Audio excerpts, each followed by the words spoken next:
धान की फसल में हल्दी गांठी रोग, हल्दी रोग, फॉल्स स्मट, कंडवा रोग के नाम से जाने जाने वाला ये खतरनाक रोग पूरी धान की फसल को बर्बाद कर देता है और धान की बालियों पर दिखने वाली ये पीली गांठें फसल के लिए एक बहुत ही बड़ा खतरा रहती है, जो बालियां आते ही पौधे पर दिखाई देने लगती हैं। और अगर एक बार ये गांठें बालियों में बनना शुरू हो गई तो दाने आने की उम्मीद तो छोड़ ही दीजिए। तो आखिर ये रोग बाली बनते टाइम क्यों आता है, इसका इलाज क्या है, किस टेक्निकल का उपयोग करें और किन बातों का ध्यान रखें जिससे ये रोग फसल में आए ही नहीं, तो यही हम जानेंगे आज के इस वीडियो में।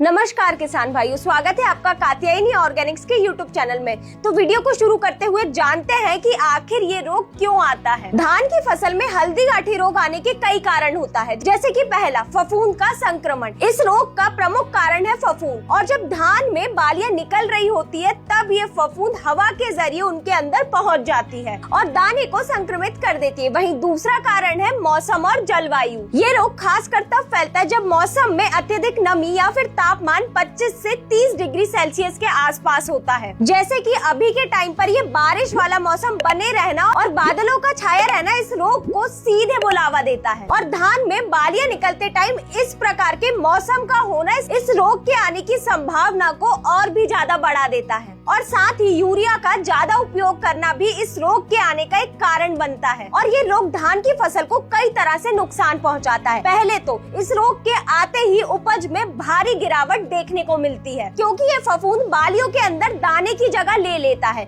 जिस वजह से बालियों में दाने नहीं बन पाते हैं। और अगर जैसे उन बालियों में दाने बन भी गए तो उनकी गुणवत्ता पूरी तरह खराब हो जाती है, क्योंकि उन दानों पर भूरे काले रंग के धब्बे बन जाते हैं और इसका सीधा असर बाजार भाव में कम देखने को मिलता है। और वही बात करें इसके लक्षण की, तो किसान अगर इसके शुरुआती लक्षण को नहीं पहचान पाएगा तो ये रोग एक पौधे से मात्र 8 से 9 दिन के अंदर पूरे खेत में फैल जाएगा। ये रोग मेनली जब धान में बालियां निकल रही होती है या फिर बालियों में फूल आ रहे होते हैं तब दिखाई देती है, क्योंकि जब धान में बालियां निकल रही होती है या फिर ये बालियों में फूल आते हैं और उस टाइम पर धान की बाली का मुंह खुला हुआ होता है, क्योंकि उस समय पर धान की बाली के अंदर पॉलिनेशन चल रहा होता है। और ठीक उसी समय ये फंगल स्पोर हवा के जरिए उन बाली के अंदर चला जाता है, जिस वजह से बालियों में दाने की बजाय ये हल्दी जैसी गांठें बनना शुरू हो जाती हैं। और ये धान की फसल में हल्दी गांठी रोग के रूप में दिखाई देता है। और जब ये बीमारी धान के 1 या 2 पौधे के अंदर आती है तो ये हवा या फिर सिंचाई या पानी के जरिए पूरे खेत में फैलती चली जाती है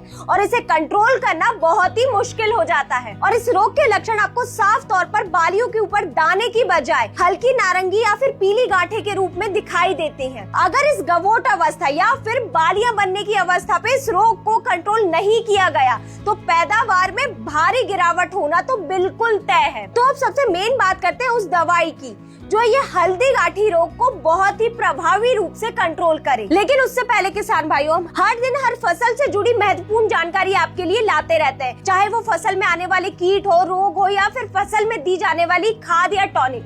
अगर आप तक ये जानकारी सही समय पर पहुंचे तो नीचे डिस्क्रिप्शन में दिए गए लिंक पर क्लिक करके आप हमारे व्हाट्सएप चैनल में जुड़ सकते हैं। तो बात करें सबसे पहले फफूंदनाशी की, जो कि एजोजोल के नाम से आता है। इसमें एजॉक्सिस्ट्रोबिन 18.2% प्लस डाइफेनाकोनाजोल 11.4% SC फॉर्म में होता है। ये एक ब्रॉड स्पेक्ट्रम सिस्टमिक फंगिसाइड है, जो कि धान की फसल में हल्दी गांठी रोग को तो कंट्रोल करती ही है, साथ ही धान की फसल में आने वाले झुलसा रोग, रतुआ रोग जैसे कई अनेक रोगों को भी कंट्रोल करती है। और साथ ही में इस फफूंदनाशक की खास बात यह है कि ये ट्रांसलैमिनार एक्शन द्वारा काम करती है, मतलब कि ये पौधे के हर एक भाग में अच्छी तरह फैल जाती है, जिस वजह से ये जो बालियों में हल्दी गांठी रोग लगता है ये उसे पूरी तरह कंट्रोल करता है। और साथ ही इस फफूंदनाशक की एक और खास बात ये है कि ये फंगल स्पोर को बढ़ने से रोक देता है, यानी कि अगर पौधे में एक भी फंगल स्पोर मौजूद है तो ये उसे आगे नहीं बढ़ने देगा, जिस वजह से रोग वहीं की वहीं कंट्रोल हो जाएगा और आगे पौधों में नहीं फैल पाएगा। और इस फफूंदनाशी के डोज की बात करें तो आप इसे 200 मिलीलीटर प्रति एकड़ के हिसाब से उपयोग में लें। वही अब बात करें दूसरे दमदार फफूंदनाशी की, तो वही है एज़ोट्रिप्रो, जिसमें एज़ोक्सिस्ट्रोबिन 16.7% प्लस ट्राइसाइक्लाज़ोल 33.3% SC फॉर्म में होता है। और इस फफूंदनाशी में मौजूद ट्राइसाइक्लाज़ोल मुख्यतः धान की फसल में जो भी ऊपरी भाग पे आने वाले रोग रहते हैं उनको कंट्रोल करने का काम करता है, यानी कि ये हल्दी गांठी रोग पर खास तौर पर काम करके उन्हें कंट्रोल करता है। और इस फफूंदनाशी में एज़ोक्सिस्ट्रोबिन होने की वजह से जितने भी फफूंद जनित रोग फसल में आ रहे हैं